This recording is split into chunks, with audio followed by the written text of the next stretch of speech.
Pjesë e rrugës e infrastrukturës janë edhe tunelet, dhe fakti që tuneli Murrizit, tuneli Llogaras, së brendshmi, sa herë bie shi, fillojnë edhe kullojnë, dëmtohet betoni, këtu kemi të bëjmë me çështje të sigurisë pastaj, jo thjesht të qëndrueshmërisë. A është komod apo jo të kalojmë? Ti po thuaj që tuneli i Llogaras nuk është i sigurt? Po sigurisht fakti që nuk është i sigurt? Dale se po e thotë një inxhinier, nuk po thotë deputeti i Partisë Lëvizja Bashkë. Atëherë le të më dalë një inxhinier dhe thotë që është fare normale që kur bie shi, shiu të bjerë brenda tunelit. Ti kalon tunel? S'kam kaluar ndonjëherë jo, nga i Llogaras jo. Po pse? Nga frikë, ke frikë? Po nuk është thjesht çështje frike, është çështje. Po jo, okay, frikë ose ke frikë se tani. Po pra, është çështje sigurie, pra, është çështje. Po pra, sigurie. Dhe prandaj përmenda si vepra të cilat do duhet të jenë në auditim. Inxhinieri i diplomuar në Universitetin e Manchesterit nuk kalon në tunelin e Llogaras se ka frikë. Nuk është çështje frike, po. Po pra, do të nuk ke siguri. Nuk kam siguri. Po pra, ke frikë. Po, shiko, frika është relative, sepse ti mund të kesh frikë nga diçka. Fobi thotë. Jo, frikë nga diçka e panjohur, dhe kjo është në natyrën njerëzore. Po çfarë mund të ndodhë aty? Po, profesioni i inxhinierit ka këtë karakteristikë që ajo që është e panjohur duhet vërtetuar, pra. Sepse ajo që na jep siguri, qoftë që të hypim në avion, qoftë që të kalojmë në tunel, janë pikërisht llogaritjet që ka bërë një inxhinier më parë.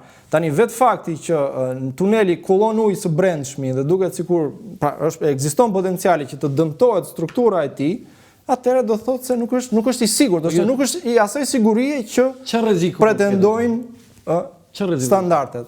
Çfarë rreziku mund të ketë aty?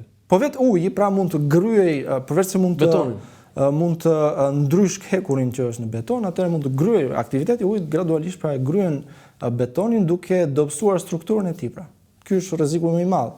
Po rruga e kombit si është? Po tani, rruga e kombit me gjithë ato problemet e veta është një rrugë e cila, le të themi, ishte domosdoshme për Shqipërinë. Për cilësinë pastaj mund të rrim këtu gjithë natën të flasim, po. Po për cilësi si është?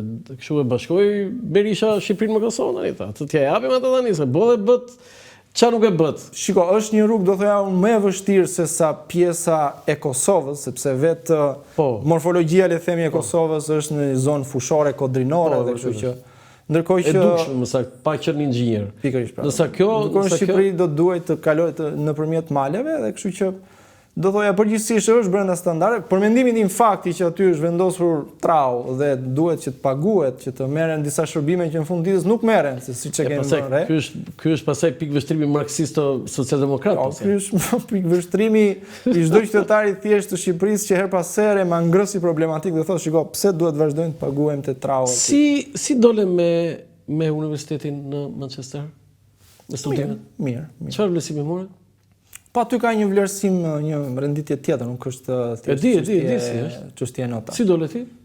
Po 2-1 quhet, nuk e di.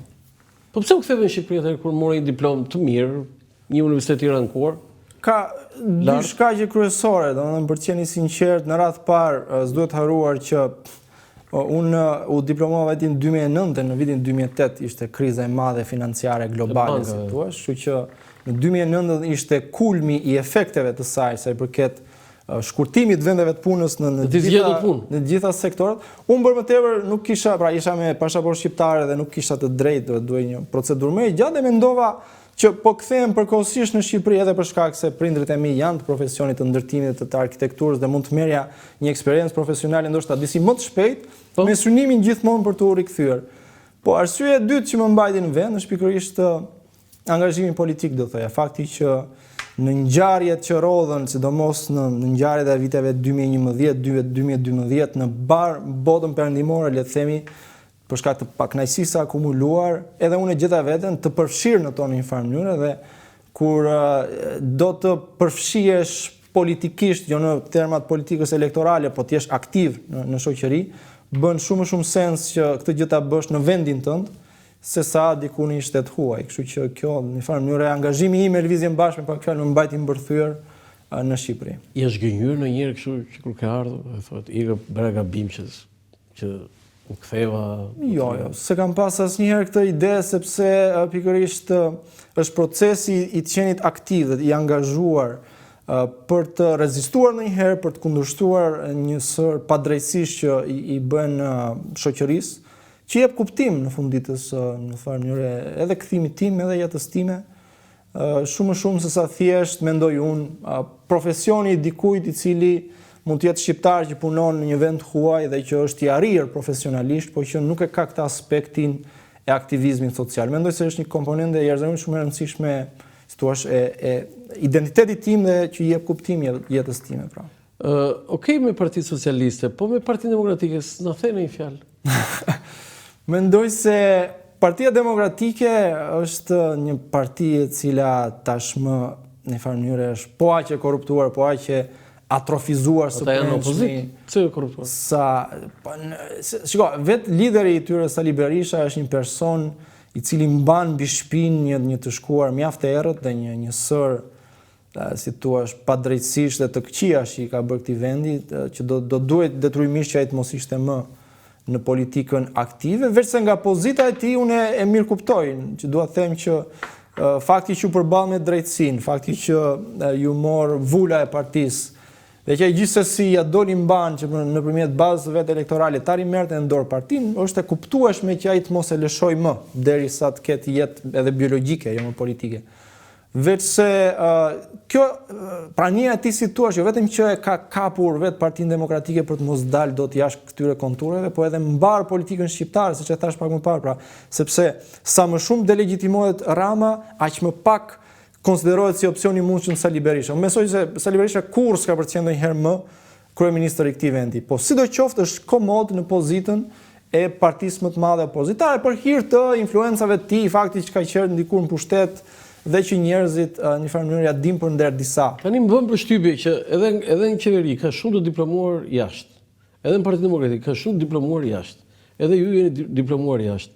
E them edhe mes kolegësh, po edhe të ftuarit shpesh këtu, zoti Muçi, që partitë politike që u krijuan mbas vitit 1990, me të vërtetë nuk e dinin ç'ishte demokracia. Por niveli i tyre intelektual dhe atë që pas kanë bërë i bie që kanë qenë më demokrat, fjala vjen ata Fatos Nano, Ylli Bufi, Neritan Ceka, e të tjerë figura që kishin një lloj niveli intelektual dhe nuk mohohet, se sa ju të rinjt sot.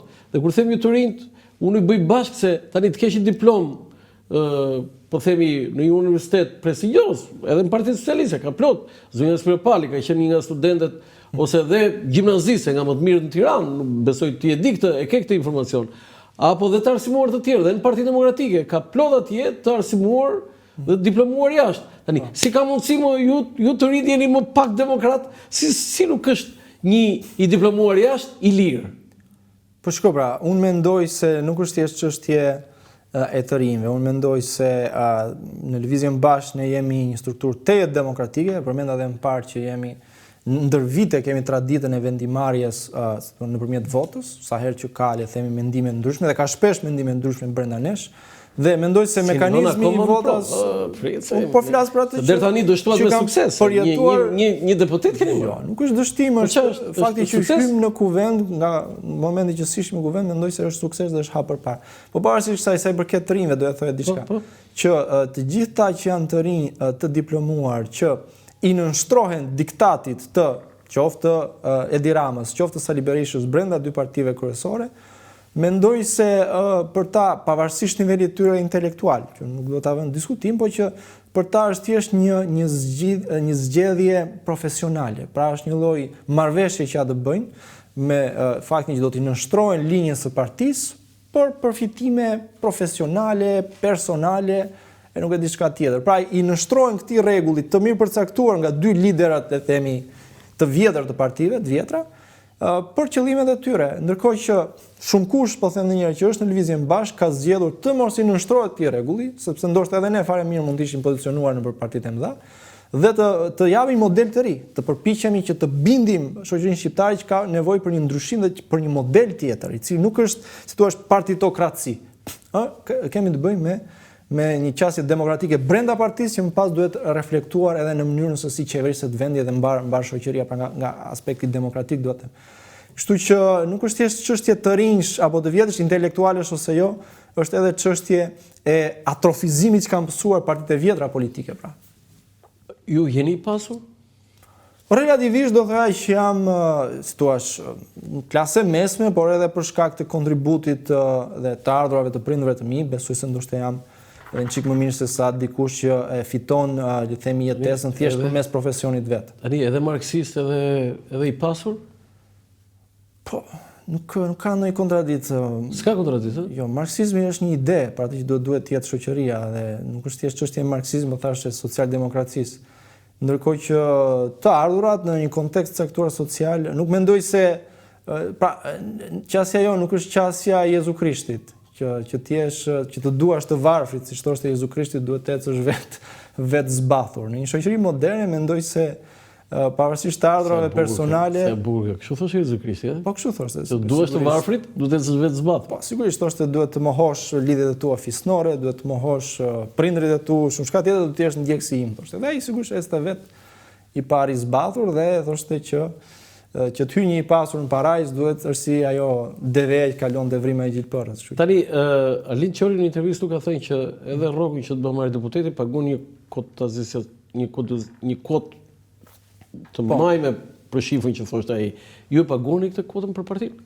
Unë vazhdoj të ruaj, le të themi, atë pagë që merja që kur isha pedagog. Dhe atë pagë merr këtë. Pjesën tjetër të pagës e kthej. Ja partisë. Ja jep sigurisht Lëvizjes Bashkë. Mos shpend tani. Tani rroga ju si deputet është, në mos gaboj, diku 3 milion, 3.1, 2, nuk varet nga. Dhe pastaj ato tjera benefitet e tjera jo, nafta jo, makina jo. Jo, gjitha bashkë, pra rroga bazë mos gaboj është 2.2 milion dhe pastaj bashkë me komisionet edhe nuk e di ca tjera dieta. Dhe ti nga këto i çon parti? Po sigurisht që i çojmë parti sepse nuk të thotë ti ke krijuar familje, ke familje. Po, bashkëtoj, nuk kam fëmijë ende, po gjithsesi nuk është çështja aty. Ti bashkëtoj, po nuk të thotë bashkëtuesore. U të shmende ti për çaj deputet, si të në shtëpi?